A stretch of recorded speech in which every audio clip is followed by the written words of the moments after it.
रूसी राष्ट्रपति Vladimir Putin का भारत आगमन।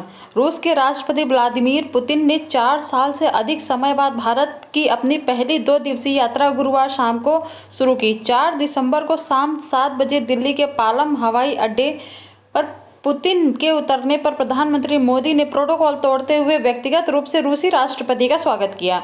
पीएम मोदी ने मुस्कुराते हुए पुतिन से पहले हाथ मिलाया और इसके बाद गले लगाकर उनका अभिनंदन किया। रूसी राष्ट्रपति व्लादिमीर पुतिन ने प्रधानमंत्री नरेंद्र मोदी की जमकर तारीफ की और कहा, भारत भाग्यशाली है कि उसे पीएम मोदी जैसा नेता मिला। पुतिन ने कहा, प्रधानमंत्री मोदी भारत के लिए जीते और सांस लेते हैं। उन्होंने अमेरिकी राष्ट्रपति डोनाल्ड ट्रंप द्वारा लगाए गए शुल्कों पर पीएम मोदी के रुख की भी सराहना की। पुतिन ने आगे कहा कि प्रधानमंत्री मोदी दबाव के आगे झुकने वाले नहीं हैं। पुतिन ने कहा, भारत एक महान शक्ति है, कोई अंग्रेजी या ब्रिटिश उपनिवेश नहीं और सभी को इसे ध्यान में रखना होगा।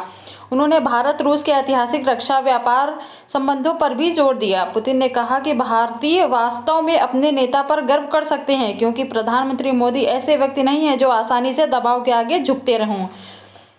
पुतिन ने आगे कहा, पीएम मोदी का रुख अटल और सीधा है, बिना किसी टकराव के। हमारा लक्ष्य संघर्ष को भड़काना नहीं बल्कि हमारा लक्ष्य अपने कानूनी अधिकारों की रक्षा करना है। भारत भी ऐसा ही करता है।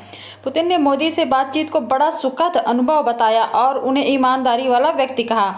वह भारत और रूस के बीच आर्थिक सहयोग, रक्षा, मानवीय जुड़ाव व उच्च प्रौद्योगिकी जैसे व्यापक क्षेत्रों में संबंध मजबूत करने के लिए गहराई से प्रतिबद्ध हैं। प्रधानमंत्री मोदी की पिछली मास्को यात्रा के दौरान पुतिन ने याद किया कि उनके बीच पूरी तरह से दोस्तों जैसी दिलचस्प बात हुई थी। पुतिन ने बताया, वह मेरे निवास पर आए, हमने पूरी शाम चाय पीते हुए विभिन्न विषयों पर चर्चा की।